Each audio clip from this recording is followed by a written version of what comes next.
Kumo was an ugly, lonely loser that was bullied by everyone, until one day, a beam of light exploded her entire school, killing everyone in that instant. Before she knew it, she was reincarnated as a spider with a cheat leveling system, and unlocked powers to fight off against the strongest dragons in this world. But when she hatched, the first thing she noticed was the way her brothers devoured one another. And when she tried escaping the situation, a giant spider appeared before her eyes, trying to end her life in that instant. Her mother viewed her as nothing more than food, so as Kumo ran away, she wished that an overpowered appraisal skill from an anime would save her. After letting those words out, a voice spoke into her head, giving her the option of consuming 100 skill points to learn the appraisal skill. Kumo realized that she's definitely inside an isekai, so she learned the appraisal skill right away, expecting it to be the most overpowered ability in this world. However, this was an off-brand slime isekai, so her skill was basically useless and only identified the name of objects. Now that she's wasted all of her skill points, she tried looking around for some food, but the place was filled with overpowered monsters lurking in the depths. After turning the other way, she saw human feet and thought that a human would definitely save her. But as she got closer, the only thing she saw was her brother's corpse. The sight of it made her piss herself, but since she was a spider, a white creamy thread came out instead. With her string, she made her own home filled with defenses, but collapsed after the starvation effect started kicking in.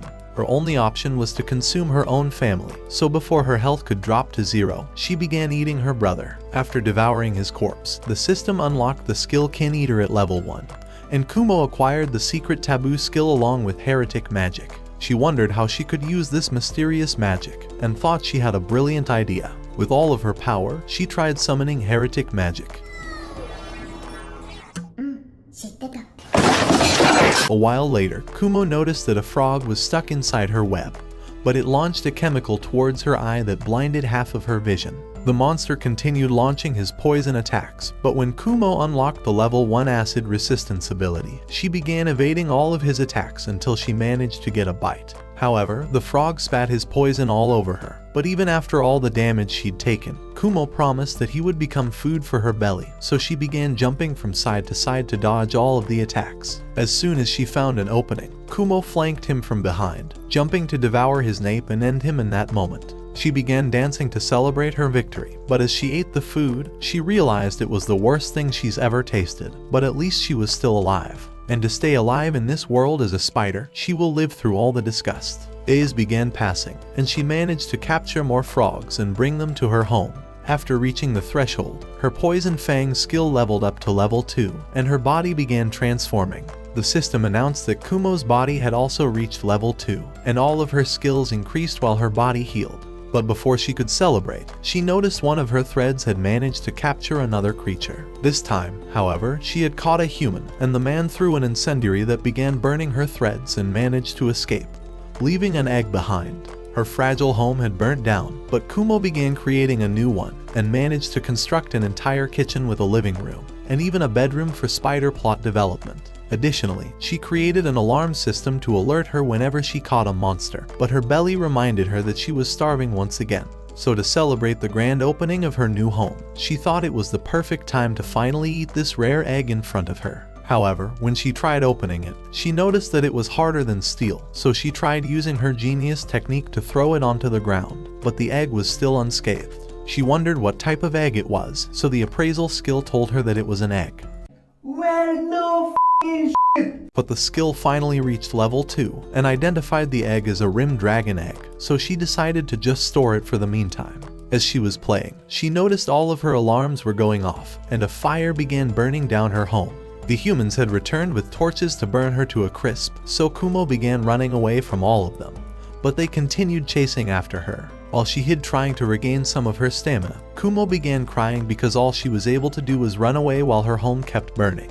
This was the same way it used to be in her past life. Everyone continued attacking her until she had no place to belong, and her home life was nothing but miserable. But she doesn't want to ever run away again, so she promises that she will become stronger. The things she cares about will never once again get taken away from her, and she begins running to level up. Weeks pass as she continues battling against frogs and lizards, but all those battles made her realize that she was one of the weakest creatures, so she headed back into the labyrinth to test out her new strategy. When approaching a monster, she decided to shoot her web from a distance to avoid physical damage. And while it was cowardly, Kumo didn't care because all that mattered was survival. As she kept exploring, she heard an ominous sound coming from the depths of the labyrinth, and hundreds of monsters began running after her. All of her stamina points were drained, but she managed to somehow escape. So she tried to come up with ways of dealing with her enemies. But when she heard a rattling noise swirling around her ears, she tried casting her appraisal, and a giant snake appeared that nearly crushed her into the ground. No matter where she tried escaping, the snake nearly pulverized her, so her only option was to run. However, she promised that she would never run again, so she will use everything to defeat the snake. With her webs, she began evading and setting up traps to slowly damage her opponent. But with a single tail whip, Kumo's entire HP was nearly taken away. But just before she was defeated, Kumo launched towards the snake's neck and tried biting it until it was defeated. However, the snake began smashing its head into the ground to try and crush Kumo underneath its weight.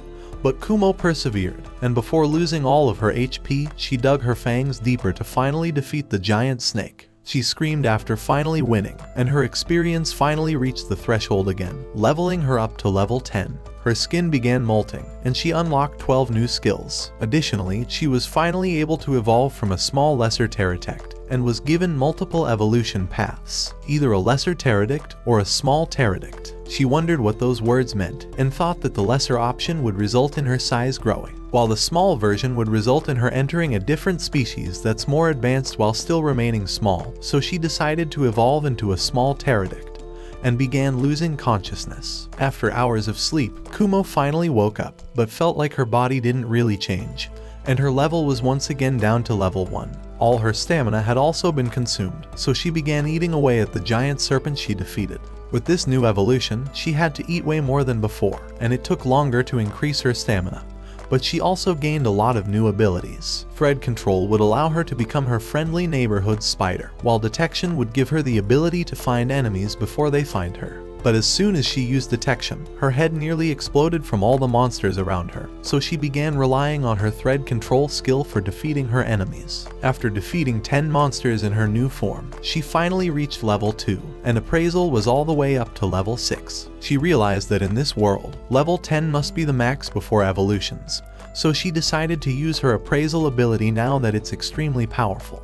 But when she used it, she realized that she could finally see all of her stats, and saw that her speed was nearly 10 times larger than all the others. As soon as she was done, she felt a group of humans looming behind her, and began running for her life. But the humans wouldn't let up, and the cave was filled with monster traps. Eventually, she saw 3 blue monsters cutting her path off, so she narrowly evaded all of them and thought that they would stall the humans for a little. But before she knew it, she had slipped and fell into the depths of the labyrinth. While falling to her demise, she tried using her spider thread to cushion her fall, but got slammed instead. At least she was going to slowly descend into the depths now, she thought. But 3 giant bees began flying after her, and Kumo barely landed without splatting. She began hearing boss music, and saw 3 snakes swarming around that began fighting with the bees, so she tried sneaking away. But Araba, the mighty earth dragon, appeared, and none of the attacks from the other monsters could even scathe him. With a single blow, he annihilated all of them, and Kumo tried running away once again. But Araba stared right at her soul. As she prepared to face her last moments, Araba turned and started walking away. Seeing the crater that remained from Araba's power, Kumo realized that the next time she saw him would be the end of her, so the only thing she could do is depend on her stealth ability to stay out of sight, and was back to running away. For hours, she continued walking along this new miserable path, and all she saw were overpowered monsters that consumed one another as she continued sneaking away. Days began passing without sleep, and her hunger meter was almost completely depleted, but she finally arrived at a nest of lower-leveled snails, and wondered why no one had been consuming them, so she decided to feast on one of them. After a single bite, all of her hit points were depleted, and Kumo passed away. Thank you guys for joining me on this journey. Till next time, my fellow legendary plot masters. Psych! That's the wrong number! Kumo barely managed to snatch her soul back into her body and realized how close of a call she just experienced. Without the sun in the cave, she wondered how many weeks she's been traveling inside of here, but she finally stumbled upon the frog-looking beasts once more. It was the first time she'd ever found a meal in the lower stratum, so she defeated them with ease and gained the Poison Master title. With this new title, she was now able to cast poison magic, but the only thing she cared about was eating every last one of them. Once she was done eating, she investigated the poison skill and decided to give it another try.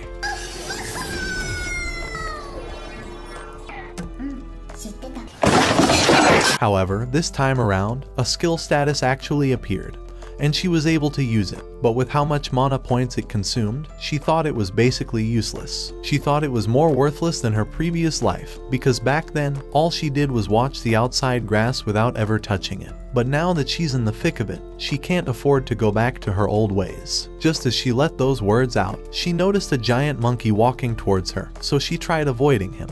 But a horde of them began stampeding the entire area. She tried sneaking past them, but when she landed, a weird-looking monkey appeared and nearly squished her in place. She barely evaded every single one of the attacks, so she leaped and tried to trap his arms. However, the monkey picked her up and started swinging her around, so she barely managed to cut her string off to send him spinning around, tying him up in the process. She bit deeply into his nape, but he let out a loud scream before passing away. With the experience points she gained, Kumo had finally reached level 4. As she walked away to sleep for the first time in weeks, the skull let out a scream to alert all of its allies, and they gathered up underneath Kumo's rest area. All of them began climbing towards her, so Kumo tried climbing away from them, and the monkeys began throwing rocks to prevent her from getting away. Her only option was to fight, so she began casting nets to prevent their rocks from reaching her. She wondered what she could drop on them to save her life, and remembered her potion synthesis ability. Immediately, she began casting the poison spells towards them, but her MP drained faster than she could eliminate them,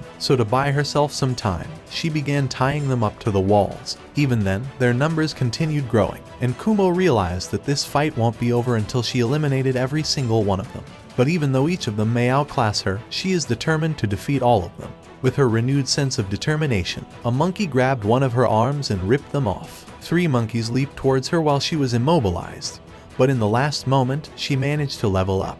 The 3 monkeys delivered a decisive punch, but Kumo had already jumped onto the wall, leaving behind her husk to distract them temporarily. Still, they continued chasing after her, and one of them managed to grab onto her legs. However, Kumo casted her nets to trap all of them and began knocking the rest of the monkeys down. 2 of them attempted to flank her, but she used her spider webs to tie them to a sharp pillar, and dragged it down until it collapsed. This was all part of her plan, and the entire wall of the cavern collapsed towards the rest of the monkeys. Her level jumped all the way up to level 7, but the horde of the monkeys wasn't over. 3 of the ones left over were an evolved version of those monkeys, so Kumo tried doing the same thing once more.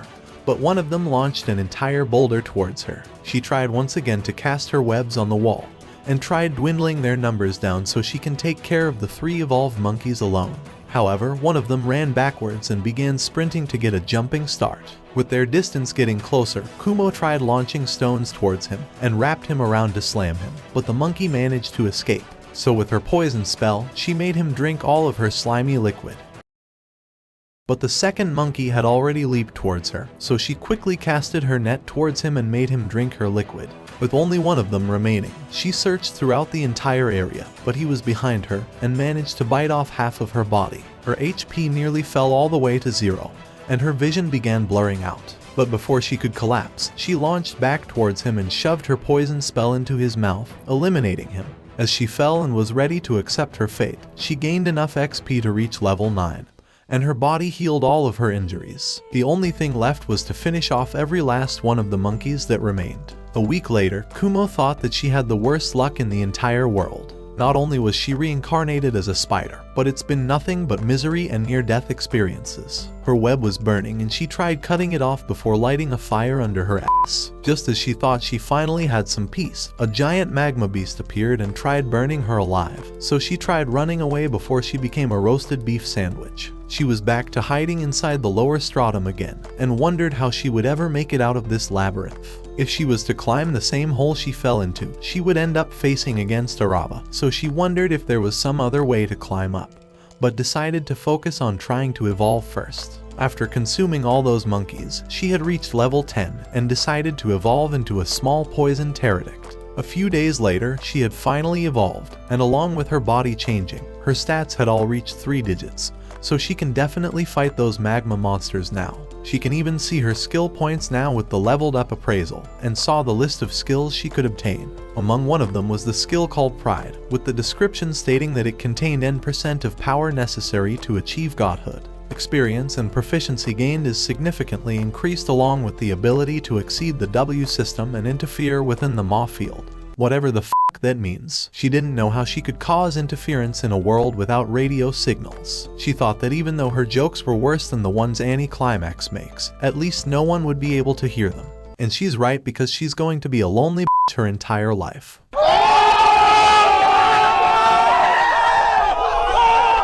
She thought pride was one of the deadly sins, but didn't understand anything about the N% equals W statement. However, she had a gut feeling that she should obtain the pride skill, so she consumed 100 skill points to unlock it. All of her abilities rose, but the taboo level also rose from level 2 to level 4. Along with her new skill, she acquired the title Ruler of Pride and level 10 Abyss Magic. She decided to investigate her new stats, and noticed that all her skills have went up by hundreds, and the Abyss Magic appeared to be straight out of Hades, so she decided to try and summon Hades.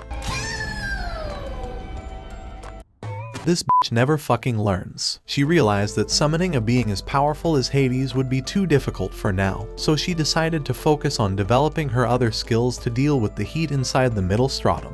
As she looked through all her skills, she saw the Demon Lord title, and thought that she's on track to becoming the last boss of this world, so she began training. A few days later, her auto HP recovery and fire resistance were both level 5. But she still hadn't found a way of defeating the fire monsters, so she decided to go and find food in the meantime. But as she descended, a flare of energy nearly burnt her alive, and she saw the earth dragon Kagna standing in front of her. It prepared another blow to destroy Kumo, so she began running towards the middle stratum since she had no other option. She was back at the middle stratum once more, and a fireball hurled towards her. The seahorse from before was ready to blow her away, but with her new speed, none of his attacks were landing. Even then, she couldn't enter the magma or fight from a range, but at least she had managed to drain all of his MP. Without any more ranged strikes, the seahorse left the magma to attack Kumo, but since it was extremely slow on land, Kumo managed to flank it, and bit deep into its nape, finally defeating her first enemy in the middle stratum. The meat she ate was disgusting once again, but before she could finish it, a giant catfish appeared that was 5 times stronger than the seahorse. Kumo thought it would be for the best to escape before she became the catfish's food, but another appeared to prevent her from leaving. Both of them began trapping her, so Kumo launched her poison web, and even though her web burned off, it was able to deal a little bit of damage. The catfish tried launching towards Kumo once again, but she released her poison venom into its mouth. After her venom had evolved into deadly spider venom, it was more than enough to eliminate the catfish with a single strike. Seeing the way her comrade was eliminated, the other catfish began running away, and Kumo's appraisal skill finally leveled up. She could now see the details of the pride skill, but the words in the description, ruling class privileges, confused her. The system stated that the ruler of pride is currently unable to exercise her authority, so Kumo decided to just try eating the catfish for now. After she took a single bite, she began crying. It was the most delicious thing she'd ever eaten in this world, as it tasted exactly like fish, so she finished it within seconds. On the other side of the world, one of the guys who reincarnated, Shun, is glad that his brother, Julius, is the hero of the world, and wonders where he is right now. Deep inside the labyrinth, the hero of this world, Julius, is battling against all the dangerous monsters, but a man approaches him and says that a white spider is the real threat they're targeting. After defeating the last catfish, Kumo gained the foresight ability, but thought it was going to be useless compared to her perception ability, because if an attack came from the water, she would be defenseless. Just as she let those words out, an eel appeared with all of its stats nearing 4 digits, but Kumo noticed that something was off about the way it moved. It was as if she could see a little bit into the future, and realized this was the power of foresight. Now that she was able to predict all of the monster's movements, it was much easier to evade every single attack.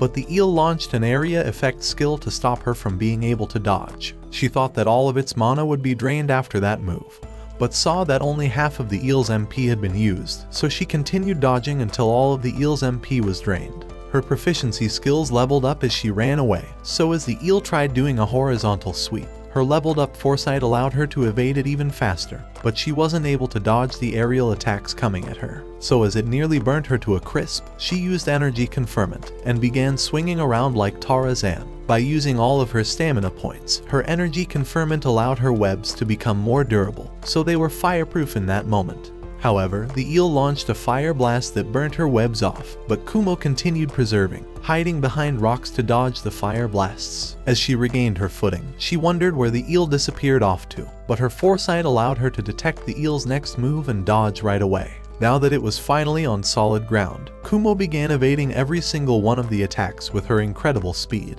and she finally found an opening to sink her poison into the eel's mouth, sending it crashing down. Her entire body was injured, but she thought she would at least level up now after defeating such a powerful monster. However, the eel began consuming its SP in exchange for HP using life exchange, and had even managed to gather skills during the battle. After seeing that, Kumo tried to quickly take care of him, so she tied him up with her web and began shooting poison down. This was her last resort, and she collapsed onto the ground with barely any HP. However, the system leveled her up all the way from 7 to 10, and her body instantly molted. All of her core stats had increased and had finally met the conditions to evolve, so she sat and wondered if she should evolve right away. Without a home to hide in, she would be basically defenseless, so she decided to check out her options. If she were to evolve into a Zoelet, she would gain the Harbinger of Misfortune title, and unlock a large amount of combat potential. Additionally, she wouldn't have to worry about growing bigger, so it was the perfect evolutionary path for her to take. As she prepared to evolve, she decided to use the eel's corpse while hibernating.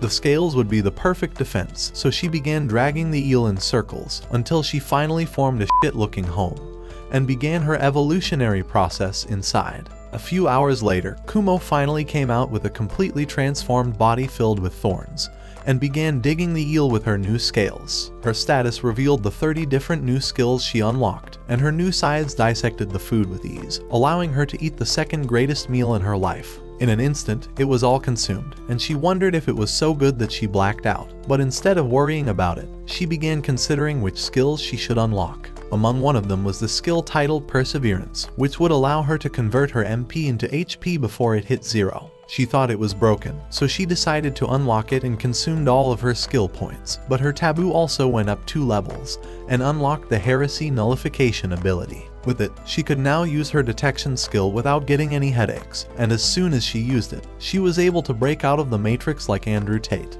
and discovered the actual threads creating her world. After she consumed the red pill, Kumo wondered if she was beginning to hear voices like all those crazy red pill gurus. But unlike them, she wasn't actually going nuts. There was a new personality in her brain, and it introduced herself as Kumo's parallel mind that was birthed after unlocking the parallel mind's skill. Kumo thought her alter ego was going to be useless, but the alternate Kumo said that she would be able to aid her in battles, because while she took control of the body's movements and attack evasions, the first Kumo could focus on formulating strategies to annihilate her enemies. They were now united until death did them part, and Kumo thought that she'd finally become an overpowered monster. Meanwhile, the hero's party was taking a break while exploring the cave until a voice appeared in Julius's head, and 3 giant spiders appeared from the shadows. However, Julius knew they weren't the main enemy, and saw the monster they'd been searching for this entire time, the Nightmare's vestige. Instantly, it vanished towards Julius and nearly eliminated him, but Julius managed to narrowly dodge the spider's attack. They tried launching projectiles towards the spider, but with its incredible speed, it was able to dodge every single one of the strikes with ease. At the same time, Julius managed to slash one of the other spiders down, and used his magical sword to explode the second one. The spider evaded every one of the attacks launched by Julius's comrades, and the third giant spider appeared, but Julius managed to strike it down. He was finally able to launch his magical supernova towards the spider, but it casted it away with ease. He realized that the monster's base stats must all exceed 2,000, so before they were all annihilated, Julius casted his ultimate ability, Light Field, to try and annihilate it. However, the spider launched its poison attack towards Julius that nearly sucked away all of his hit points. He narrowly survived with the help of his healer's magic, and even though they had managed to damage the spider, none of his other attacks could match the spider's speed. At that moment, however, the spider began shaking in fear, and one of the soldiers pinned her down with his weight, so Julius casted his holy light beam to destroy the spider once and for all.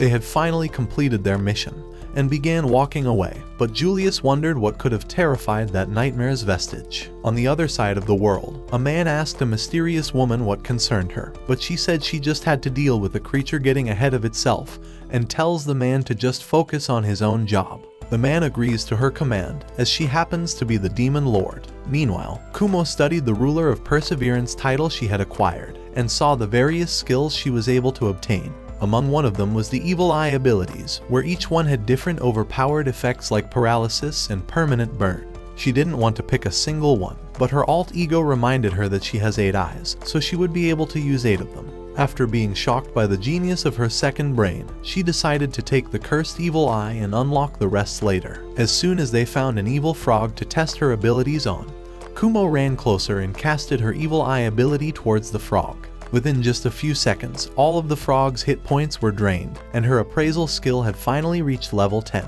But before she could celebrate, an interference noise began filling her brain, and she was no longer able to communicate with her alternative brain. On the other side of the world, Shun asked their teacher what happened to the other 26 people who reincarnated. The teacher revealed that along with her, there were 3 other reincarnates attending this academy. Additionally, there were 11 living at an elf village, and 2 more hiding in specific locations. As for the rest, however, 4 of them were already dead, while the other 3 are alive. Still, she can't reach them at the moment, and says that's all she's going to tell them since they're going to be beginning the camping lesson soon. Shun, the hero's brother, was partnered up with Hugo, one of the other reincarnates. However, Hugo has a distaste for all the other reincarnates, so while Shun was gathering herbs for his group, a flame nearly burnt him alive, and Hugo was the one who cast the spell. Shun asked him what happened to the other student with them, and Hugo revealed that they won't be seeing him again.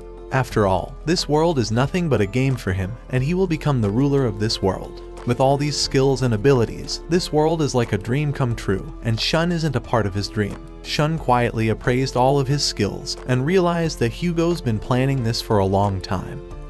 But his Emperor skill was the biggest threat, as it boosts all of his other skills. Hugo rushes forward to clash his sword against Shun, wondering why he's been saving up all his skill points this entire time. The flames from his sword nearly burn Shun as he parries the blows, and Hugo reveals that he's going to be king someday, so he will eliminate anyone who stands in his way. The other assassins he's hired will soon eliminate the rest of the reincarnates here, and they will set a monster loose to blame it on. However, Hugo claims he will pretend to be the hero who single-handedly eliminated the monster to avenge his comrades, and his reputation will instantly skyrocket. He calls Shun's skills pathetically weak as he leaps forward, and manages to dodge every single one of his attacks. None of Shun's strikes are able to deal damage, and Hugo smashes him against the tree, enhancing the flames on his swords, and bids Shun goodbye. In the last instant, however, a whirlwind appears to knock Hugo off, and the teacher tells him that he's went too far, saying that she dealt with all of his men along with their monster. As she got closer, Hugo attempted to slash her down, but she knocked him with her wind attack. While he groveled on the ground, the teacher requested ruler privileges and forced Hugo to agree. Immediately, all of his stats began dropping, and all of his skills disappeared. The only one that remained was the n% I equals W statement. Meanwhile, Kumo had leveled up all of her skills and managed to evolve her vision enhancement into telescopic vision. She thought it sounded lame, but when she tried it out, it was almost as if she had multiple visual fields. And with her second brain, this would make her even stronger. Days of leveling had passed, and her Zoa-Le body had risen up to level 3, along with her life skill evolving into longevity. Kumo decided to ask the body brain if she would be able to combine Evil Eye with telescopic vision. That way, she would be able to activate it from a distance. Additionally, the detection ability was finally level 10 as well, but along with appraisal, neither of them evolved. So Kumo was sad and hoped she would gain some type of compensation, like a super ruler of wisdom skill. As she let those words out, she began hearing the interference noise once again, and she heard a beep inside her ear. The system appeared, stating the senior administrator D had received her request, and evolved all of her skills into wisdom. She now gained the title Ruler of Wisdom, and her taboo was now level 8. Kumo saw the skills and thought that none of this was normal. Until now, she was just picking up skills like it was a game. But this was definitely not a game. After hearing the Senior Administrator D name, she realized that someone created a skill for her because she was complaining. If that was really true, it was as if there was a god in this world that controlled all of it, and one of those administrators is toying with her as if she was a game character. At that point, she wondered if she could even consider herself alive. Meanwhile, Hugo began succumbing to his anger after all of his abilities were sucked away, and a woman's voice asked him if he needed some help. She told him that since they're both reincarnations, she wouldn't mind lending him a helping hand, without even caring who this person was, as long as it meant being able to get revenge. Hugo instantly agreed. Meanwhile, Kumo is having a rock concert on the other side of the world because she's decided to live fast and die young, saying that she was going to set her soul ablaze. Anyone getting deja vu of a guy who said that and remember how it ended? Yeah, me neither. As soon as she f***ed around and found out, Kumo realized this thug life ain't for her, so she begged for some poison to stop the burning. Her HP continued dropping all the way until it reached 0. Her perseverance ability activated, and all of her MP was about to be drained. The body brain told her she ain't about this life, and Kumo gave up her will to continue moving forward. However, she tried to be optimistic while learning about her new wisdom skill, and all her new overpowered skills she unlocked. To measure how powerful she'd become, she began by opening Hell's Gate and tried summoning magical sigils, but struggled to keep them in existence. Slowly, it began collapsing and exploded in her face. She realized that controlling magic would be difficult in the middle of the battle, but the body brain tried preventing her from using it, claiming that it would be overwhelming with the new wisdom skills information. They continued fighting over the magical hat, so the system announced that the proficiency had been reached, and the hat flew out of their hand. As it fell, another Kumo caught it and said it would leave the magic to her. Parallel minds had now reached level 3, so there were a total of 3 spider brains now. While walking around, Kumo realized that these skills are probably just split personality disorder worsening. But the lava blew down the ravine before she could think about it for too long. She was now in a secluded area of the middle stratum and noticed all the corpses surrounding her, wondering what could have happened to them. Going down to investigate the lava, a giant dragon appeared from inside. It possessed more stats than the screen could handle, but at least it had already lost half of its hit points. The dragon tried slamming Kumo down, but she narrowly avoided his attacks, so he launched a barrage of fireballs that she barely dodged with her speed. Even though the dragon was twice as strong as her, Kumo was determined to battle it head-on, and activated the power of her 3 minds. After activating all of her evil eyes, she summoned the magic sigils to attack, but the dragon tried blowing her down. In the middle of the air, she launched all of her magical abilities towards the dragon, but they barely scratched him. As she landed, one of her legs was scratched by the dragon's tail, but it was more than enough to deplete all of her HP. She realized that even with her evasion, thought acceleration, and foresight, she was barely able to survive. Even her evil eye wasn't having a single effect on him. But as she dodged around, she realized that she might have a chance considering how low his hit points were. So as she escaped his relentless attacks, she tried thinking of a way to counter his overwhelming speed. But even his poison resistance was going up as they battled. The dragon prepared a fire blast towards her, but Kumo finally found an opening, and used her poison synthesis to cover herself from the fire. The dragon began launching a barrage of fireballs towards her, and Kumo barely cut the thread off to dodge them. But she began free-falling directly into his mouth. The dragon flew up to swallow her while she couldn't move, and even though she was about to die, this was all part of her plan. Immediately, she activated thought acceleration to stretch out the time, and while there was no fire in the way, Kumo activated her Ultra Mega Gigamax Spider Venom, and asked the magic brain to add some more poison abilities in there. The parallel mind skill leveled up to level 4, and a new guy joined, but the other brains told him to shut the f*** up and leave because he's an ugly, lonely loser. You're a victim. Kumo released her poison sphere in the last moment, but the dragon managed to activate his fire breath immediately, and it began burning her threads. Even though it didn't land, the dragon's HP was halved once again, but it was able to recover and faced off against Kumo. After launching a fire breath attack directly towards her, the dragon wondered where she disappeared off to. From above, a giant poison sphere was forming, and Kumo sent it launching down directly towards the dragon, and began slashing down using her rod attack ability. The dragon's body began sinking, and while Kumo tried attacking again, she noticed that the dragon was already passing away.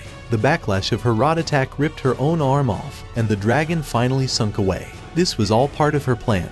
In that last moment, she had used her phantasm ability to cast an illusion, causing the dragon to think that she had been eliminated by the attack. However, she was actually hiding in the ceiling of the cave to launch her secret move, because ever since the day her home was burnt down, she's promised to proudly stand her ground. The lava released a spotlight onto her face, and the victory music disappeared, so she realized that her battle wasn't over. She was already barely surviving using her perseverance skill, but the dragon had also lost all of its strength. So with her last bit of energy, Kumo promised that she will release her second secret weapon and begged the second magic brain to appear. The poor loser finally came out of the closet, and they all prepared to unleash their magic. Kumo chanted the summoning spell for her Abyss Level 1 magic, and called forward Hell's Gate from the ground. The doors opened to swallow all of the lava in the field, and closed after none of it remained. Her own ability even scared her, but the dragon somehow managed to still survive, even though all of its stats were nearly zeroing out. The next attack in this battle will decide who gets to continue moving, so she had to make the best decision in her life in order to survive. In an instant, she leaped towards the dragon, and sprayed him with her webs to restrain his movements.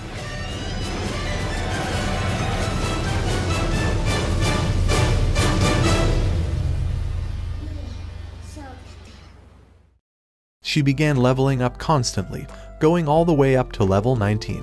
Along with her level ups, she unlocked the Dragon Slayer title, but before she could celebrate, she noticed the way the lava was flowing back towards her, so she tried to drag the dragon away to consume it. A mysterious man had discovered the news of the dragon's death and wondered what could have been the cause. The man activated administrator privileges and decided to find out in person. Kumo unlocked the Heavy Evil Eye skill, and now she was able to slow her enemies, crush them with her Cursed Evil Eye, and paralyze them with her Eye of Paralysis. This was her new Triple Evil Eye skill, and she felt like she was slowly becoming demonically powerful. Even with her new abilities, the dragon's scales were too hard to break through, but a mysterious noise began filling up her brain. Time instantly began moving slower after she activated her thought acceleration and tried planning for her encounter. A portal appeared before her, and a demonic man walked from inside. She wasn't even able to appraise him, but felt like he wasn't threatening to her. The man tried speaking, but his language made no sense to Kumo.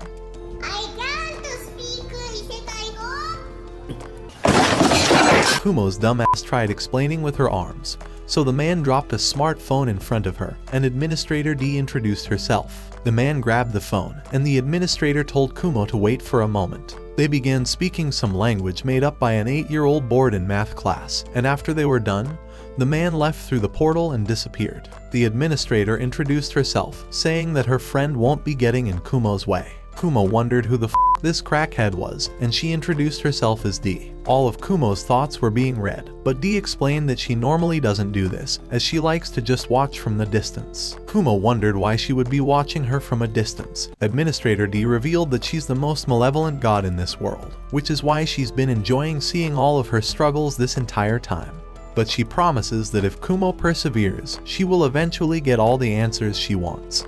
And the phone disappears. Inside the Demon Lord's castle, the Demon Lord meets for a conference with the rest of the leaders, and I'm sorry I have no idea what they're talking about at all. Something about missile rifles starting a war. One of them men rejects following the Demon Lord's orders straight into war, but as another man prepares to shut his insolence up, the Demon Lord controls both of them using her invisible threads. She tells them to sit back down before she destroys every atom in their body, and gets up to say that their war will be starting soon. After everyone left, there was a mysterious white girl waiting inside the Demon Lord's room, and the Demon Lord said that it was time for the hero to leave this world. 7,000 miles away, Shun gained the hero title out of nowhere, and the entire world began fading around him. The only way he could have gained that title would have been if the current hero, his brother, had passed away. The realization of losing his own brother crushes him, and he screams in agony. Meanwhile, Kumo continued wondering who this D chick was, and realized that she was likely from Japan since her Japanese was extremely fluent.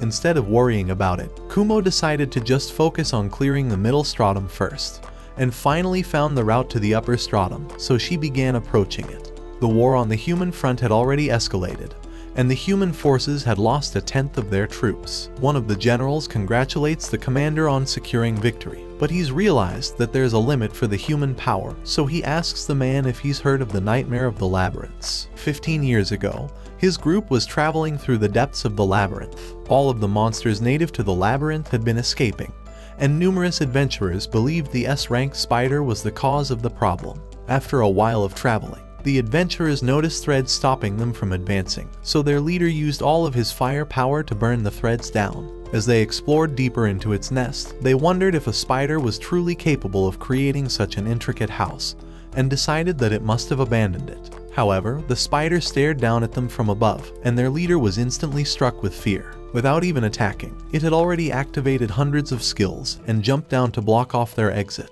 With a single glance, the spider appraised the leader of the party, and he appraised her back, seeing that she was a level 19 Zoele. Among one of her hundreds of skills was Height of Occultism, and the leader realized that this was one of the most powerful creatures he'd ever seen. Eventually, his appraisal was blocked, and the leader tried begging his men to retreat. But the spider's eyes shined, and all of the soldiers had collapsed. The man felt as if the spider had a wisdom that nothing else possessed, but his subordinate knocked him down to force him back into his senses. The young soldier summoned his legendary beasts and sent them towards the spider, but none of their attacks left a single scratch on her. The spider activated its evil eyes once more and crushed all of the beasts into the floor. The man's fish was quickly consumed by its own water, and his rock turtle seemingly lost its HP for no reason. The rest of the soldiers fell down one by one, and their leaders were the only ones remaining inside the teleportation circle. The spider launched an attack towards one of the leaders, but the young man took the blow in his place before teleporting away. This was the way the man realized how weak humans truly are, but he felt as if they were going to be reunited once more. Because among the monsters appearing in the war, they were able to spot a queen Pterodactyl, and the demon lord opened her eyes. Meanwhile, Kumo was jumping and screaming in anger. She had stepped away for 1 second and her home had been invaded and torched once again.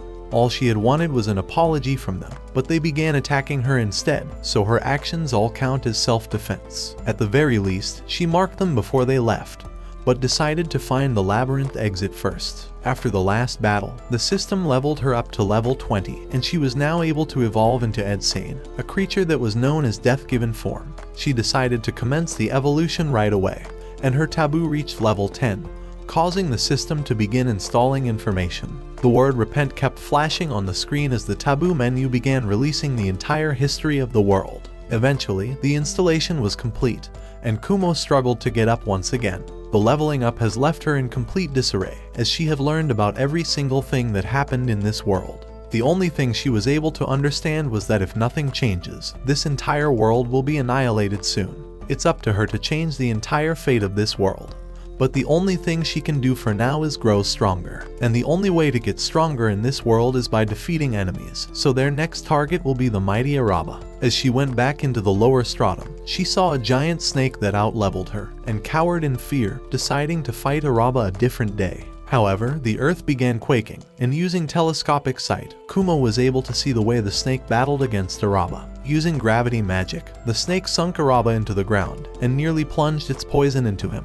However, Araba countered with his stone projectiles, and took a bite deep into the snake and began devouring it. As disgusting as that sight was, Kumo had fallen in love with it, as she was admiring a dragon's true power. After finishing his meal, Araba launched a massive wave of energy towards Kumo, making her realize how truly weak she was, so she began immediately grinding levels. Using her annihilating evil eye, she was able to blast her enemies, but the backlash burnt her eyes off, since it was like the rod attack she'd been using. Because of its power, Kumo decided to only keep it as a last resort assault, and used her healing magic to repair her vision. As she headed off to face more enemies, 2 earth dragons appeared before her, and Kumo teleported away after marking them. She decided to wait until they were separated so she can eliminate them one by one.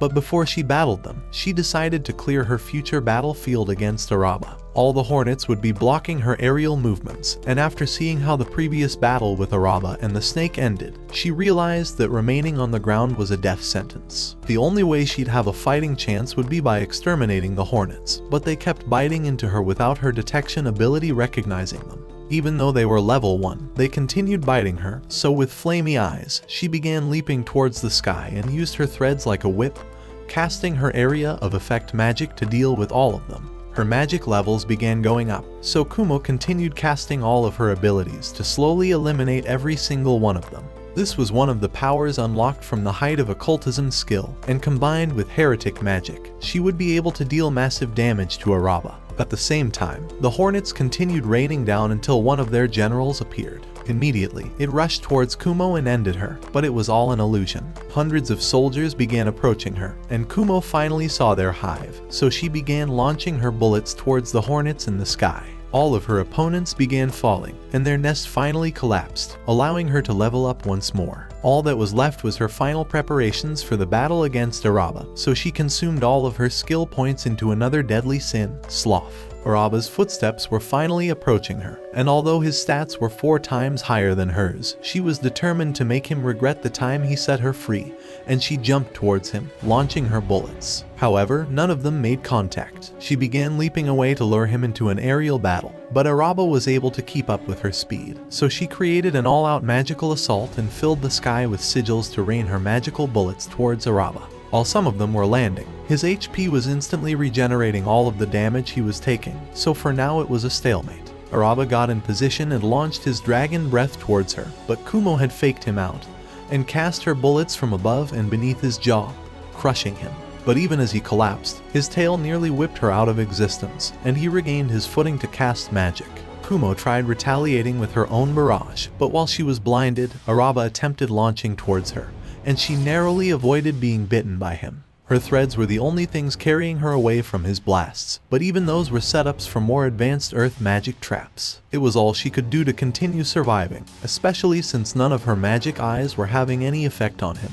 Araba continued launching his breath attacks, and flashed towards Kumo, but she narrowly dodged his countless slashes. Although he was directly in front of her, Araba didn't advance because he'd caught onto her deadly web. So while there was some distance, she began casting her poison synthesis towards him, but Araba dodged the huge waterfall of poison coming. While he was pinned to the wall, Kumo began launching her torrential poison downpour, and Araba was momentarily stuck in place. However, he managed to destroy her webs with his dragon breath, and Kumo launched some of her white balls towards him. But Araba evaded every single one of them and blew right through her defenses. His mouth was wide open as it was about to devour Kumo, but this was exactly what she was hoping for, because his bite would trap him inside her webs. And as he tried to escape, Kumo swallowed him up in her net and prepared one of her strongest spells. The phantom pain begins destroying Araba's psyche, and at the same time, she prepared all of her magical spells to damage him. Just when she thought she finally had the upper hand, a golden glow destroyed her entire web, and Araba rushed towards her with incredible speed. He had unlocked all the different types of resistances to counter her spells, so there was no longer any way for her spells to deal any damage. His 40,000 skill points were all consumed for the sole purpose of defeating Kumo. A row of flames began destroying the entire cavern like a natural disaster, and he now had a clear path towards Kumo. As he rushed forward, Kumo realized that his auto regen had already healed all the damage he's taken, and he vanished out of her sight, nearly crushing her when reappearing. With no option but to continue moving upward, Kumo sprinted as fast as possible, and her thought acceleration evolved into thought super acceleration, along with her foresight evolving into future sight. With all their leveling, this was going to be an endless battle, and her SP was already dwindling with her back crushing against the ceiling. There was nowhere left to run as Araba drew closer, and she began falling down towards the inferno underneath. While in midair, she summoned a medicinal orb to recover some of her health, and began diving towards the fire pit. Araba continued trying to strike her down, and when she fell against a wall, her HP was nearly completely whipped away. She didn't even have time to heal her wounds, and her only chance for escape was already trapped. The stone pillar speared straight into her insides, and she was unable to move as Araba got closer. With no other options, she activated her annihilating evil eye, but she lost 2 of her eyes in the process. It only bought her a little time, so the only thing left was sacrificing her web-slinging ability to continue surviving. The floor of the cavern was getting closer, and all of Kumo's dreams were about to be crushed, especially with beast mode Araba trapping her from above. But she was determined to prevail, and tried juking Araba out. Once again, she tried gaining the upper ground, but Araba launched up and managed to bite her off. The last amount of her MP was about to be drained, so she activated her rod ability to destroy his jaw, sacrificing 2 of her arms in the process. She barely landed, but Araba had already prepared his next move. There was no way her legs could stand up anymore, and she was coming to terms with the fact that this was going to be her end. At least she had no regrets, but her memories wouldn't let her give up.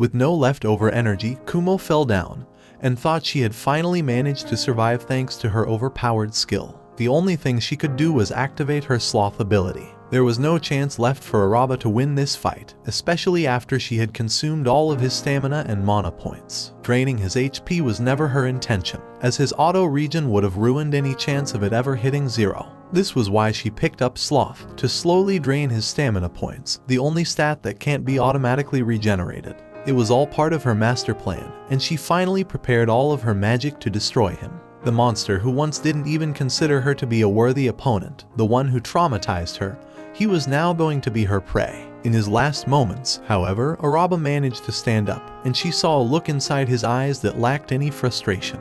He began deleting all of his skills and left behind 13 tapes as his HP began dropping. His actions infuriated Kumo, wondering how he could be satisfied with such a pathetic ending. This entire time, she'd been doing everything she can to continue surviving, and never gave up on a single fight this easily. She couldn't fathom how he was able to give up so easily when she'd been struggling this entire time, desperately clinging onto life. With a flash of light, Araba disappeared and Kumo began walking off. Her experience had risen all the way to level 29, and her body healed, but she still felt horrible. The Demon Lord wonders if her subordinate had ever heard of the time when she defeated an Earth Dragon. Inside the labyrinth, Kumo was finally about to reach her exit out of this miserable labyrinth. There was nothing nice about it, but at least she was alive, so she has no regrets about ditching this place. From now on, there'll be a sunny new spider life waiting for her, and so she leaped towards her bright new future, where a giant f***ing spider was waiting for her next. As she arrived outside, Kumo discovered that there were huge walls all around her, but as she screamed her frustration, spears came launching at her and knocked her backwards. After recovering from the attack, she found several soldiers standing before her, ready to end her existence. So she decided to attack them, causing explosions that made the walls to begin crumbling. So she began jumping away, and before long, spotted a town in the distance. However, when she thought about stopping by for some breakfast, she realized that she was still an ugly-looking spider, and that everyone would chase her away in an instant. So she decided to drop to the ground, and began checking the system, hoping to find a new skill that would protect her inside the town. Before her eyes, she saw the Iraq, which was a skill that would make her evolve into a person.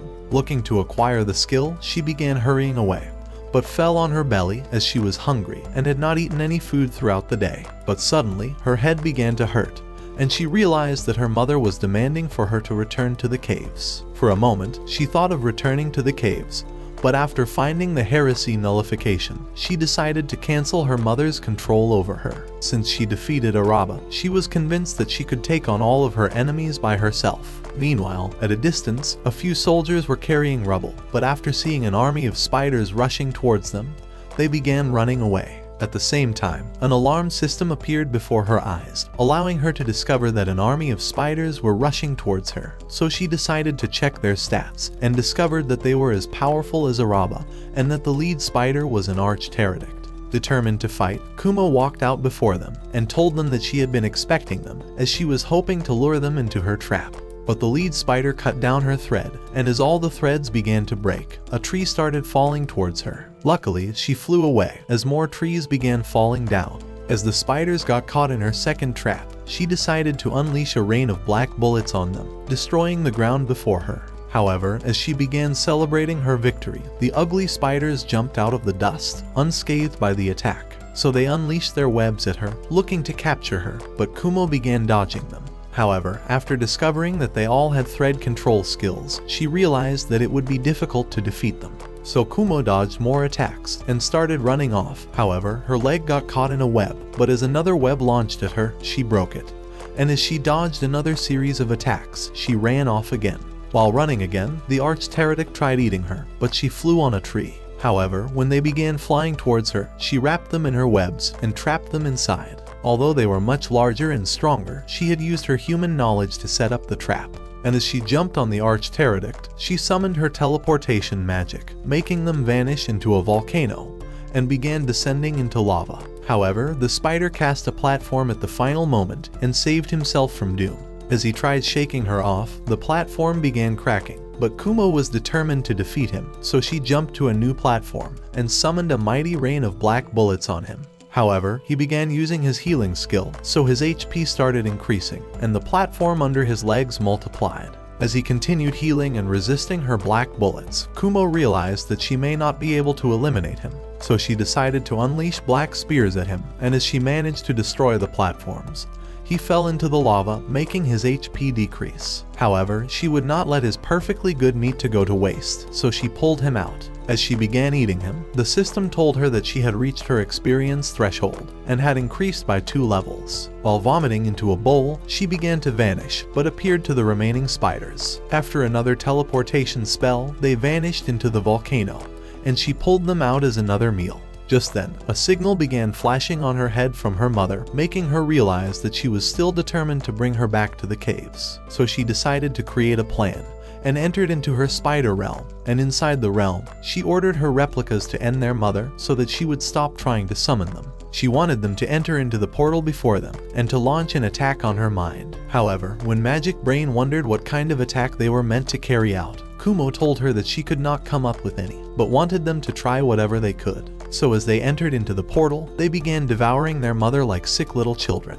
In the meantime, Kumo continued wandering around, happy to be free from her mother's disturbances. However, she soon came across a group of bandits who were attacking some travelers on the road. She had been trying to avoid getting spotted, so she wondered if she was better off leaving or saving the travelers. While considering a decision, she discovered that there was a baby inside the carriage, so she cast a web around a bandit and pulled him outside. As she swung from her rope, she slayed the bandits before her and impaled another. When the last bandit tried running, she bound his leg with her webs and drained his HP and MP life. With all the bandits annihilated, she wished that she was a knight and could introduce herself to the survivors. But since she wasn't, she decided to heal one of the travelers with her ability. When another traveler saw her, she began to leave. However, she saw a lady coming outside with the baby, and as she used her appraisal, she discovered that the baby was a level 1 human vampire. After realizing that the baby must have reincarnated the same way that she did, she grew jealous and began rolling on the ground before hurrying away. Inside the forest, her alarm system alerted her about a group of elves who were plotting to steal the baby away, so as she watched the carriage leave a few minutes later, she realized that she was lucky after all. Meanwhile, in the castle, as Shun and Su visited his father, asking to know why he had summoned them, Su suddenly blasted a hole in the king's head. With Shun still in shock, she began screaming, and as the knights rushed inside, she accused Shun of doing the deed. However, when they tried arresting him, he clashed swords with a knight and sent it flying off. But after they realized that he was wounded, Hugo revealed his face to him, telling him that he was the scum behind the attack, and that his brother Siles wanted to be king. Su began threatening to end him, so he checked her stats with his appraisal, and discovered that she had been charmed by a spell. As Hugo began laughing at him, he punched his face, but as he cast a shield before him, Sophia destroyed it with her magic, so he rolled away. When Shun tried using his appraisal, he discovered that her stats were blocked. But as Hugo tried slashing him, Oka blew him away and cast another wind at him, but Sophia stood unscathed before her eyes. After jumping back, she hurried out with Shun and unleashed a wind at the knights. But Shun was unwilling to leave, so Hyrance and Anna told him that the castle was not safe, so as Oka blew more soldiers away, they hurried off. As they arrived outside, they ran into an army of knights who were looking to keep them in the castle, but arrows began flying at them, and another army rushed to attack them. Utilizing the distraction, they ran out of the castle. That night in the forest, when Shun suggested that they eliminate him, Oka told him that Sophia was a far worse enemy, and that they were better off eliminating them altogether. At that moment, the enemies surrounded them and began attacking them. Shun found Keisha among the enemies, and realized that she was also under Hugo's spell, but as he jumped away, she unleashed her flames at him, but he blocked it. However, as she tried unleashing her flames again, he rushed through it and pointed his sword towards her, but he could not bring himself to slay her. When she tried shooting her flames, he shoved her to the ground, but she kicked him away and pointed her sword at him. In that instant, she started returning to her senses, but as she became afraid of losing control again, she put herself to sleep. Horrified by the sight, Shun tried healing her with his magic, but when she would not wake up, his scream caused a magical light around them that finally reawakened her. As Oka blew some soldiers away, Sophia was unscathed by the wind, and as she launched a mighty wind of her own, she tussled with Oka before holding her in her grip. Shun tried saving her, but a soldier slit his knee, and when he tried healing his wound, he realized that he had run out of healing magic. Luckily, Faye appeared in the sky and cast a light that annihilated the remaining enemies before freeing Oka from Sophia. As they all hurried to him, Sophia began charging towards them, but Faye unleashed a mighty flame at her before flying away. However, he flew back, allowing Shun to rescue another friend. Meanwhile, inside the mother spider, Kumo replicas continued working on their mother.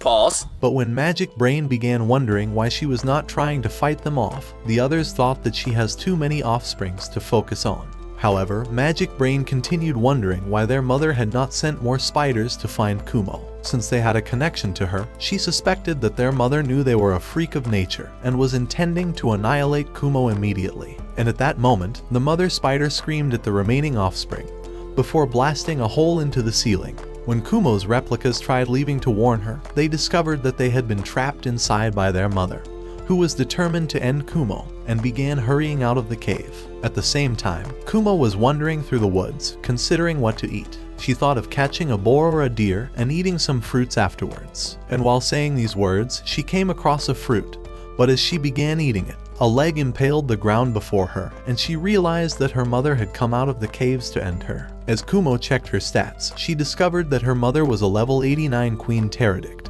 and was 5 times stronger than Araba. Realizing that it was a hopeless fight, Kumo began running off, but her mother pursued her, destroying the trees before her. While she was wondering how her mother discovered where she was, she launched purple flames at her. Kumo tried using her teleportation, but the monster continued unleashing the flames, and as she flew high, she saw the destruction before her and knew that she would be annihilated if caught. After narrowly dodging an attack, Kumo started running again and continued dodging more attacks. As she tried using her teleportation again, her mother tried impaling her, but as she dodged, she launched another flame straight at her. With Kumo about to be pulverized, she transported into the caves in an instant, narrowly escaping her doom.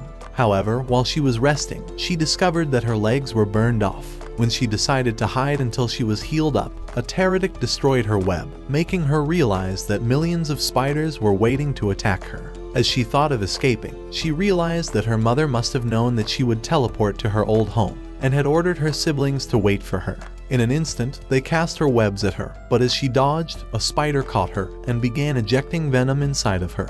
But she launched a spear at it through a magical circle and started climbing up the wall. Realizing her siblings were really trying to end her, she checked her stats and discovered that her perseverance skill was the only thing keeping her alive. As they tried attacking her, she escaped with her webs and realized that she could only defeat them inside the middle stratum. However, they would not allow her to reach it, so she casted a poison mist, and using the distraction, she hurried away. But even so, they continued running after her and began attacking again, as they were much faster than her, but she managed to create some distance between them. However, as she began approaching the middle stratum, a puppet appeared before her eyes, and after slashing her arms off, it started attacking her, but she dodged it. As she looked into the puppet, she discovered that there was a spider inside of it that was controlling it, and that it was one of her mother's secret weapons. Caught between the puppet and the remaining spiders, Kumo began wondering where to go, and just then, webs launched towards her. But she jumped away, and after summoning her special skill, she unleashed black bullets at them, but the puppet blocked everything. However, she began absorbing his MP with her Jinx evil eye, but as she decided to heal herself, a pterodict began rushing towards her, so she destroyed it with her black spears. Unluckily for her, she could not continue using both skills at the same time, so she decided to cast a smoke and flew to the top. However, the puppet appeared before her, but as the spiders launched more webs towards her, she narrowly escaped. At the same time, all the spiders launched their webs towards her, but she unleashed her black bullets in retaliation. As she realized that her escape to the middle stratum was hopeless, she tried leveling up, but she was caught by a web, and all the spiders bored into her flesh, before turning her into a rock. Luckily, she had cast a phantasm on them from her heresy magic, and had made them see an illusion of her, so she began unleashing black spears at them. When she tried sneaking up on them, she got caught in a web and realized that the puppet had set a trap for her. While trying to pull her leg out of the trap, a pterodict fell on top of her, but as it began to squash her, she blasted it with her evil eye. However, it fell on top of her again, so she vanquished it with her annihilating evil eye. As she jumped on top of another spider, she started devouring it, causing it to roll across the ground. The puppet tried attacking her, but she vanished with the spider and appeared inside the volcano, happy that her plan worked out for her. After pulling the pterodactyl out from the lava, she wondered why the puppet did not appear in her evolution tree. Even so, she was determined to defeat her mother, so after checking her stats, she decided to evolve. After the evolution was completed, the system announced that all her core stats had increased. However, when the system told her that she had obtained the skill of immortality and had increased her skill points, she realized that she was quickly becoming the most powerful monster in the world and had obtained the ultimate cheat skill that every monster was desiring. At the thought of staying alive forever, Kumo realized that she could defeat her mother without being afraid of getting squashed. Before her eyes, the system revealed that she had attained the champion skill, which was the ability to inflict the fear of heresy effect on any monster she came across. With this in mind, Kumo knew that she could easily scare off any monster without having to fight them. However, when she began wondering how she was acquiring these abilities in the first place, the goddess of this world called her from a phone and tried explaining to her, but Kumo was unwilling to respond. However, when she threatened to turn her into a pancake, Kumo immediately answered it. Meanwhile, Kumo was swimming in the ocean and was glad that she could finally swim as compared to her former life. After a few minutes, she began fishing for breakfast. As she remembered her mother, she thought that she was better off allowing her replicas to wear her down, while she began thinning her army. As she suddenly made a catch, she tried pulling it out, expecting a tuna, but discovered that she had caught a dragon. Having defeated several dragons already, Kumo thought that she could take him on, so when he spewed mighty flames at her, she swung on her web and launched a black spear into him. With the dragon defeated, she teleported into the caves to confront the puppet, but it immediately began slashing at her. After dodging, she rolled it up in her webs, but it slashed them off, so she summoned a torrent of water and began swimming to the surface. When the water had dried up, she found the puppet passed out on the floor and decided to return to the ocean to continue fishing. However, Magic Brain began warning her of a terrible enemy approaching her. In that moment, an explosion erupted on the land, and a new enemy walked through the dust. Kumo tried using her appraisal, but her stats was blocked, so she used her knowledge skill and realized that the enemy was a level 139 origin pterodactyl, who was an ancient divine beast and demon lord. As Kumo tried hurrying away from her doom, she broke apart from a mighty blast launched by the demon. Meanwhile, Kumo managed to survive the demon's attack as a result of the immortality skill she acquired. However, she had no idea how long it would take for the rest of her body to grow back. When a shark flew out of the water to devour her, she immediately destroyed him with her dark magic. Pleased to still have her abilities, she considered using her healing magic to speed up her recovery, but knew that it would still take several hours to fully regenerate. And since she could not afford wasting her MP, she decided to wait for the slower regeneration, afraid that the demon may return to finish her off. However, she began wondering why the demon lord had attacked her, and thought that her mother must have been responsible for it, since her immortality skill may not save her next time. Kumo began considering a new plan for her survival. After a few days, she was restored again, and jumped out of the water eating a fish. When she was done, she started climbing a tree, hoping to discover where she was, and through her clairvoyance skill, she was able to see the town before her. Before her eyes, a carriage began passing through, and she realized that it was the same travelers she had saved several days ago. However, when she looked into the bush, she discovered that the elves still intended to steal the baby. At the traveler's home, a group of elves slayed a security and snuck inside, looking to steal the baby.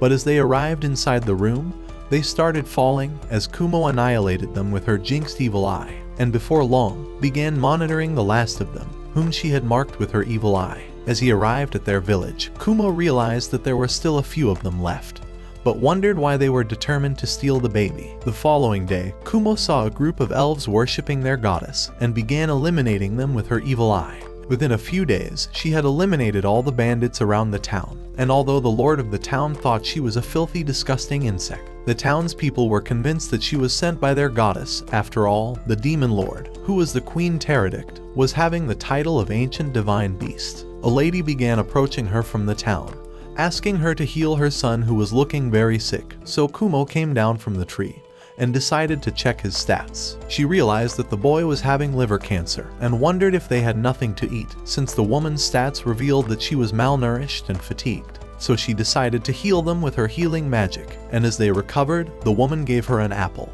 By the following week, the entire town began worshipping Kumo, calling her the divine beast, and selling her toys for everyone. When Kumo tried saying that she wasn't the divine beast, the people only heard her screaming, and thought that she intended to go to a spider toilet. Meanwhile, Shun and his friends arrived at a teleportation circle, which would lead them to the elves' village. And since the village was protected by a magical barrier, Oka told them that the teleportation circle was their only way of getting inside. As they vanished in the circle, they appeared in the village, but a group of elves confronted them. However, Oka stood in the way, introducing everyone as her friends, and saying that they had come to support their battle against Hugo's army. But one of the men told them to leave immediately, as he had no trust for humans. At that moment, Potamus appeared behind him and told the group to stay, but they were all surprised to see him, since they had watched Sophia slay him in their battle. Inside the village, Potamus told them that Hugo was marching towards their village with 80,000 soldiers, and that all the cities believed he was the hero, but had not realized that it was Shun. That night, Shun began wondering if the elves were trying to lure them into a trap, as they suspected that Oka had secretly informed Potamus about their arrival. By the next day, they arrived at a reincarnation settlement, where the remaining reincarnated students lived and worked on farms. When a girl introduced herself as Sachai, the group soon remembered her as their class rep, and before long, the rest of the students began hurrying to them and introducing themselves. As they started heading inside, Oka told them that she was leaving and began walking away. Inside the house, the students continued introducing themselves, and they were happy to be reunited again. But after their introduction, Shun discovered that 2 students were missing, and that Kumo was one of them.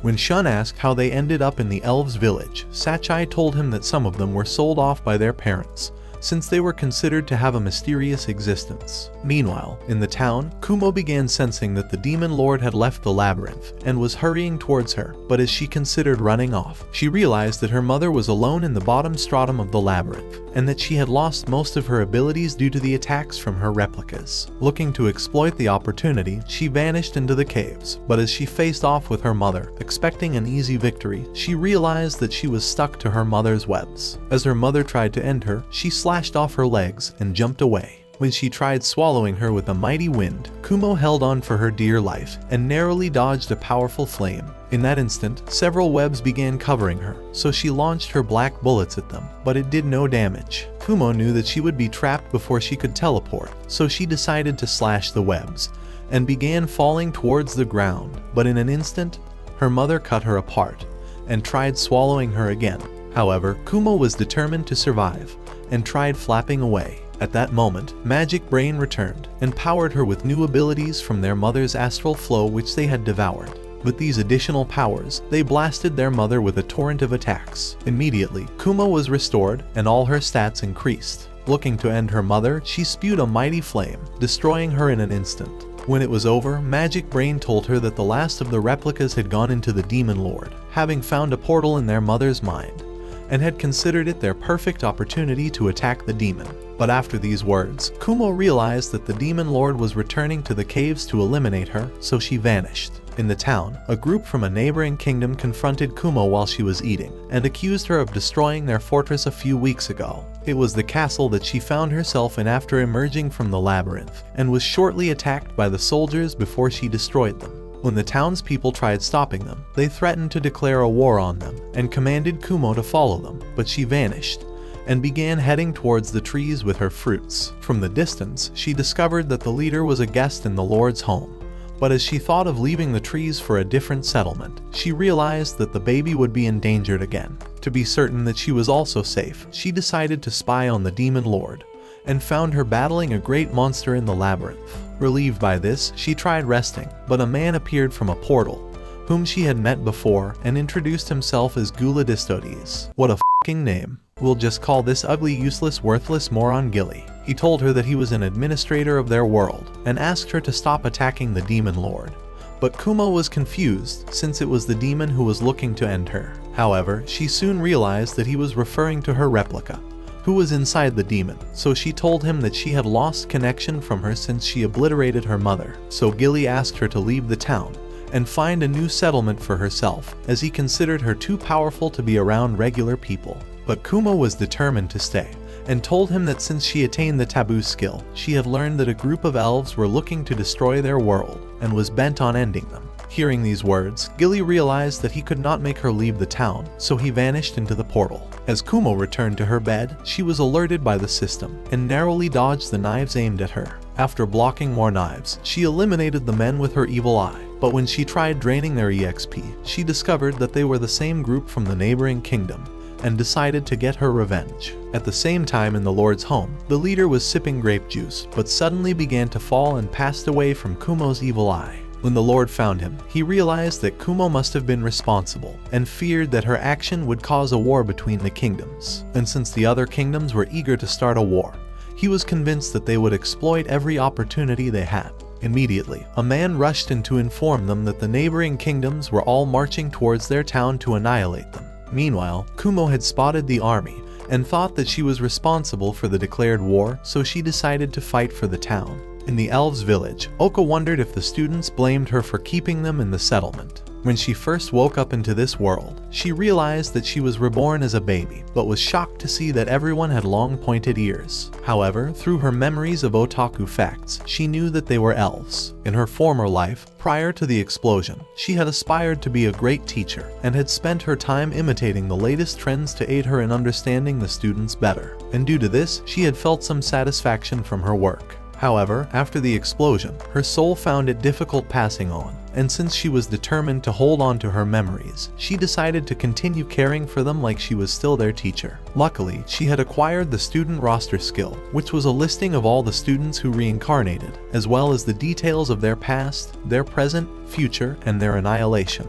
Hoping to save them, she had acquired the telepathy skill and asked Potamus for his help in rescuing them. And due to this, the elves began buying the reincarnated students from their families, while stealing others away so that they could hide them within the boundaries of the elves' village. As a result of their help, she was able to change the students' fates and deaths. However, her skill could not see into her own future and forbade her from revealing the students' future to anyone. Sadly, they began to hate her, as they were convinced that she was merely trying to trap them within the village. The following day, while Shun and his friends were looking at the magical barrier, the elves told them that the barrier extends for miles and rises high into the sky, and even into the ground, to the point where it was impossible to dig into the village. They were convinced that it was so powerful it was totally impenetrable. However, one of the students, Kunayako, decided to test its strength, and as he drew his sword, he summoned a great lightning and struck it, but the barrier was unscathed. They began wondering how Hugo intended to invade the village, since no physical attacks could destroy the shield.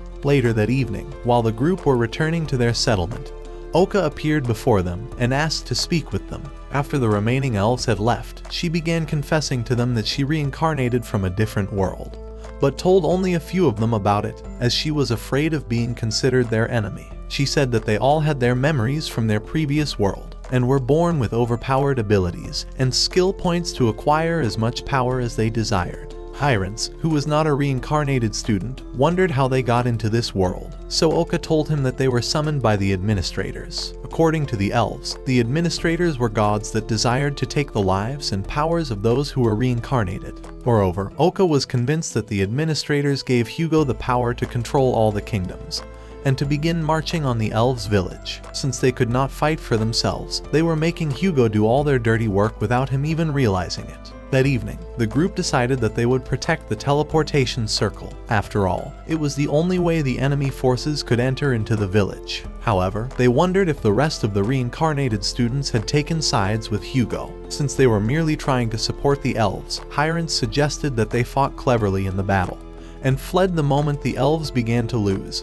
But Shun told him that he was determined to fight until the end. The next day, while the group were preparing for the battle, they heard a noise in the teleportation room, and hurried inside to find an outsider dodging the elves' attacks. At the sight of him, the group realized that he was another reincarnated student, but when they questioned why he had snuck into the village, he lied that he missed his way. Shun checked his stats, and after discovering that he was a ninja, he realized that he could only be in alliance with Hugo since he was not supporting them. So after he vanished from the elves' attack, Shun began charging towards him with his sword, but his clones started appearing all around them, and continued dodging their attacks. Oka propelled a clone, but as the boys rushed to him, he vanished. However, they found him on the teleportation circle, and when Shun hurried to him, he threw up an exploding sword. Shun tried catching it, but Hirons pulled him back and began rushing outside as they narrowly escaped the explosion. After the dust settled, they discovered that the teleportation house was completely blown up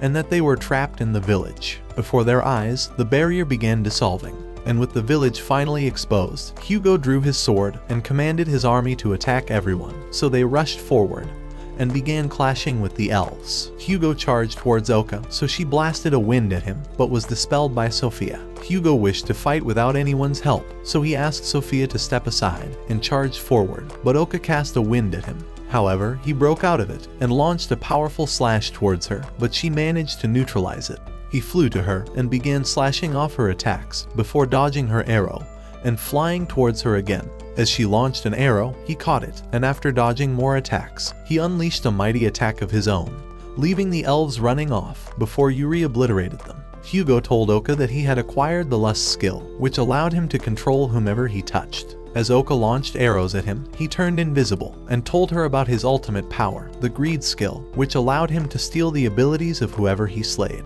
Immediately, he impaled an elf and began draining his powers before her. As he slashed her arm, Yuri blasted her with a flame. But when she began leaving, Oka impaled her with an arrow. With Yuri passed out, Oka launched more arrows at Hugo, but as he dodged them, he discovered that he was trapped in a magical barrier and began choking. But the ground exploded around Oka and freed him from the spell. When Hugo raised his sword to end her, Oka realized that her existence was about to end, but Shun blocked his sword, saving her. At the same time, Kumo appeared on her own battlefield, looking to consume as much EXP as possible, so she jumped in the midst of the soldiers and obliterated them with a mighty blast. While she was celebrating leveling up, a powerful blast hit the ground, and the demon Ariel appeared out of the dust. A few minutes ago, she had been in the labyrinth, unleashing a mighty blast at an old beast, while it spewed a powerful flame in return. When the monster refused to surrender, she launched more attacks at him, but the beast still had some fight in him. So when she threatened to destroy him in her next attack, he decided to unleash a flame at her, but she neutralized it with a flame of her own. And as she emitted a powerful aura, she put a hole in him with her mighty flame. With the monster defeated, Ariel thought of eating his meat, but realized that it was the weirdest thing to do, and began wondering why she was having these thoughts. Meanwhile, inside her mind, Kumo's replica was continuing her business and was integrating herself with the demon, causing her to think like Kumo. When she tried eating his meat again, Gilly appeared behind her and told her that there was a replica of Kumo within her and that it was eating up her mind so that they would have a combined soul. Ariel decided to check Kumo's memories and discovered that she was a reincarnated student. However, Ariel remained determined to end Kumo, as she considered it her punishment for ending her mother. Hoping to see Kumo destroyed, Gilly decided to lead Ariel to her, and revealed a portal so she vanished into it. As she appeared on the battlefield, she threatened to annihilate Kumo in an instant, and while Kumo was wondering how she was discovered, the evil queen launched a flame towards her. After narrowly dodging, she bumped into an invisible shield, and soon realized that there was a magical barrier before her. Ariel launched another flame at her, but she jumped away as the flames burned the soldiers before her, destroying everything in its path. Realizing that Kumo was not wounded by the flames, she attacked with her kicks, but she dodged and watched her shield vanish before her. With the barrier keeping her from teleporting, Kumo realized that it was also canceling her magic, so she continued dodging Ariel's punches and kicks. As a rock flew towards her, she destroyed it and began dodging her strikes again. Since the demon had low resistance to light magic, Kumo decided to blast her with a mighty light. But as soon as her HP decreased, it began increasing again. Kumo began blasting her again, but her HP continued increasing.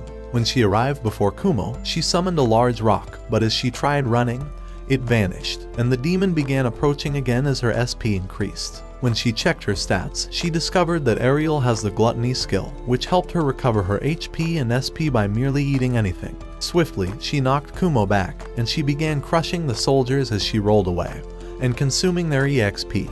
The evil queen swung a kick, but as Kumo dodged, she was kicked to the ground, and began crushing the soldiers again to consume more EXP. As they faced off again, a boy appeared before them, challenging them to battle. Kumo realized that he was a hero, but thought that his level 14 was too weak to challenge the demon lord. However, Ariel appeared cautious of his presence, and Kumo wondered why she was not squashing him like a bug. As she used her knowledge skill, she discovered that although the hero had lesser abilities, he had the power to slay the demon, so Kumo decided to utilize her distraction and run off. But a great flame started falling towards them, and as the hero looked away, Ariel unleashed the abyss magic towards her, pulverizing her in that instant. At the same time, on another battlefield, Hugo's army and the elves continued battling, but as Hugo and Shun tussled with their swords, Hugo launched him back. Kunayako started approaching him, hoping to win him over to their side, but everyone realized that Hugo had no memories of him, even though they had an inseparable bond in their former lives. Hugo said that he came to eliminate Shun and Oka, as he considered them the biggest threats to his kingdom.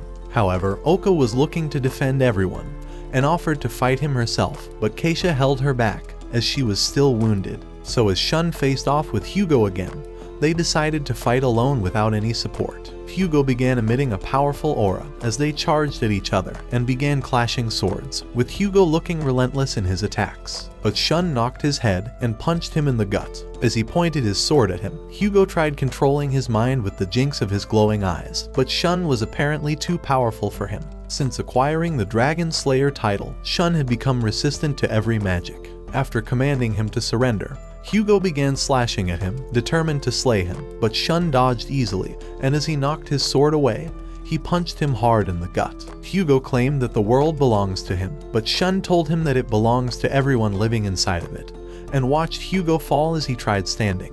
Having seen enough, Sophia called him an ignorant, useless loser and confessed that he was merely a plaything for her course. Just then, the commander of a demon army appeared behind her and told them that his army were advancing towards the village, after successfully distracting the group through Hugo's forces. Hoping to stop them, Shun decided to challenge Sophia to a battle. However, when he saw Yuri being taken away, he tried stopping them, but Sophia stood in his way. As he charged towards her, she summoned a sword out of the ground. As she shoved him away, she teased him, calling him a weak little boy. When he attacked her again, she blocked it and lunged him away. Realizing that Shun could not defeat her, the group decided to support him, while Kunayako and another student offered to take on the demon commander, and soon started clashing swords and unleashing a blast at him, before chasing him off. At the same time, Oka fired an arrow, but Sophia caught it and dodged the others, before blocking Hyrance's shield. Shun and Kadia tried slaying her, but she slashed them off. She told them that they could not match her abilities, and that she was intentionally sparing their lives,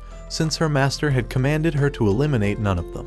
When Oka launched more arrows at her, she merely blocked them. So Shun rushed at her again, and began attacking her with unrelenting strikes, but she blocked and dodged everything. As Oka unleashed more arrows at her, Shun tried taking advantage of her distraction, but was knocked back.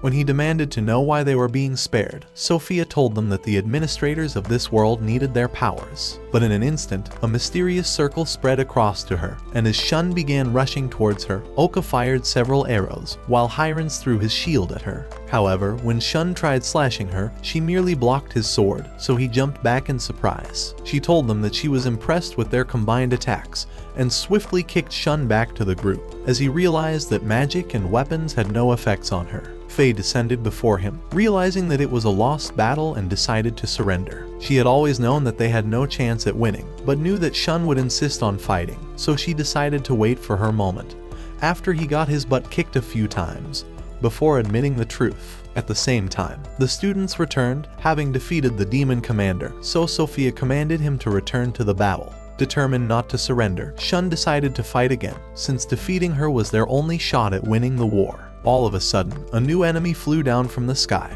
and as he kicked Kunayako, he planted the girl to the ground before kicking them away. After he faced the group, they realized that he was the last reincarnated student after Kumo, and wondered why he was in the demon army. The boy Kaiouya told them that the administrators had demanded for the elves' destruction, as they were considered a threat to their world. And since he was the commander of another demon army, it was his duty to join the war against the elves. As he raised his hand, an army of demons surrounded them, but a portal opened before Shun, and elves appeared above them, informing him about the demon lord's invasion on their village, and that he was the only person that could stop her. However, before they could teleport him, Kaiouya impaled one of them, so the remaining elves launched arrows at them, but Sophia slashed them off and eliminated them with a dark mist. At the leader's command, the elves summoned robots out of the portals, and as they hurried away, the robots marched towards Sophia. When she unleashed her dark mist at them, she discovered that the robots could not be damaged by it. After they were surrounded, the robots began firing at them. But when the dust settled, they realized that they were protected by a magical pyramid. When Sophia began walking towards them, the robots launched several blasts again. But she unleashed a mighty wave that began sinking them to the ground. And as the elves launched arrows at them, Sophia unleashed her waves towards them, destroying them in that instant. Looking to stop her, Shun began running towards her, but Kaguya drew a sword from a demon portal and blocked Shun's attack before kicking him away. However, Shun landed on his feet, but lost a tooth. When an army of elves started running towards them, Kaguya summoned a demon portal and began launching arrows into the army, eliminating them in an instant. As Kadia and Faye charged at him, he lunged his sword at them and blocked Shun's attack, calling him the weakest hero in history. He pushed him off and tried slashing him, but Anna appeared to take the blow. Looking to save her, Shun began healing her with his magic. And at that moment, the system told him that he has reached his proficiency threshold, and that his taboo skills have reached level 10. So as she woke up, the system announced that his taboo will be activated. Immediately, he began screaming in pain, and would not heal with Kadia's magic. Hugo tried utilizing their distraction to sneak up on Sophia, but she spotted his shadow, and after blocking his sword, she kicked him back. As she picked him up, ready to slay him, a light shone on his face, causing her to release him as her master appeared behind her. Realizing who she was, the group looked shocked to see her, as she was the last of the reincarnated students, and she was Kumo's future self. In the meantime, Kumo hatched from an egg and discovered that she was in a nest full of her own spider eggs. Having utilized the egg-laying skill she acquired from her mother, she had managed to implant one of her replicas inside her own eggs, in case she ever needed to respawn. With her immortality skill and the ability to revive herself through her eggs, she was practically indestructible. As she began checking the system, she discovered that she had attained the Arachne evolution path, so she decided to activate the evolution. In that instant, she acquired the humanoid form, and when it was over, she realized that her stats had increased, and that her range of vision had expanded. As the remaining spiders began hatching, Kumo decided to be a good mother and fed them with some leftover monsters before hurrying away. When she remembered that there was a battle inside the town, she decided to see with her clairvoyance, and realized that the town had been totally burned since most of the soldiers had gone off to war. And before long, she saw another group of elves sneaking into the traveler's home. Inside the home, the Lord asked his security Marizafes if everyone had evacuated from the town, but he told him that there were still a lot of people who had not left, and suggested running away. But the Lord was determined to stay, so he asked him to hide his daughter Sophia in a safe place, and after they bid their daughter goodbye, Marizafes ran off. However, in the corridor, he heard the couple screaming from an attack, but hurried away. As he ran down the steps, he tripped from an arrow, and a group of elves appeared before him. He drew his sword for battle, but they launched arrows at him, yet he protected the baby. As he stood up again, determined to fight, Sophia bit him and obtained the level 1 kin control, turning Marizafes to a vampire. In that moment, he ripped out the arrows, and as his wounds healed up, he charged towards them, and smashed one onto the floor before ripping off another. When two of them tried running, Potamus showed up and blasted Marizafes into a wall.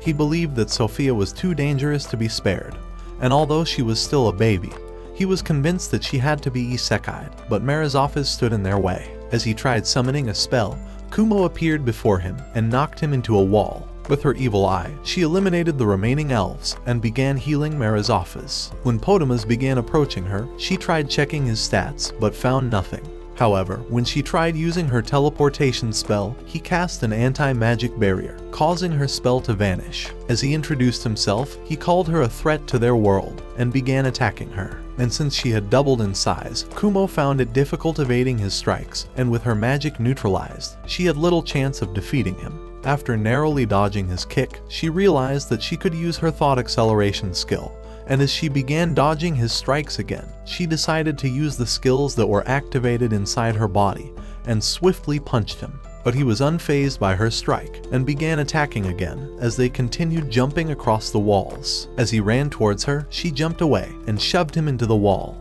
But before long, he emerged as a robot. Having already learned from her taboo skill that weird robots would destroy this world, Kumo realized that the only way of saving everyone was by destroying every last one of them. But Creepy Robot drew a gun and began shooting at her. Unable to continue dodging his blast, she began descending on him, but as he blasted her head off, she kicked his face. However, he adjusted his head and launched a flame at her that she narrowly evaded. But as she landed, he blasted her leg off and continued firing at her as she ran. Desperate to defeat him, she unleashed her rapping evil eye, but it had no effect on him. However, when he tried firing again, his gun folded, making her realize that she could destroy him by using his own armor. But when she used her evil eye again, he swooshed away from her, so she decided to wait for her moment to attack him. Suddenly, Ariel crashed inside, introducing herself in creepy Kumo style. When she demanded to know why Potamus was fighting with Kumo, he stumped the floor and told her to screw herself, so she smacked his head off, and after promising to eliminate the real Potamus, she stumped him. With the enemy defeated, she began approaching Kumo and offered her a truce, since her abyss magic could not annihilate her, and with Kumo's replica continually influencing her thoughts, she thought that she was better off keeping Kumo around as an ally, so they decided to shake hands in a truce. Meanwhile, the real Potamus woke up in a lab full of his clones, and as he considered Kumo a formidable enemy, he decided that he must eliminate her the next time they faced off. The following day, Kumo and Ariel began heading out of the town, so Ariel asked Kumo to join her army, as she intended to eliminate the real Potamus before he destroyed their world. Afterwards, Ariel asked Merizofis and Sophia to also join their group, since they were vampires and had no place to go. Merizofis looked confused at the realization of being a vampire, so Sophia apologized for turning him. However, he was only too glad to protect her forever, so he agreed to follow Ariel to the demon territory. Realizing her chance at saving their world, Kumo decided to follow them, and soon joined the other heroes.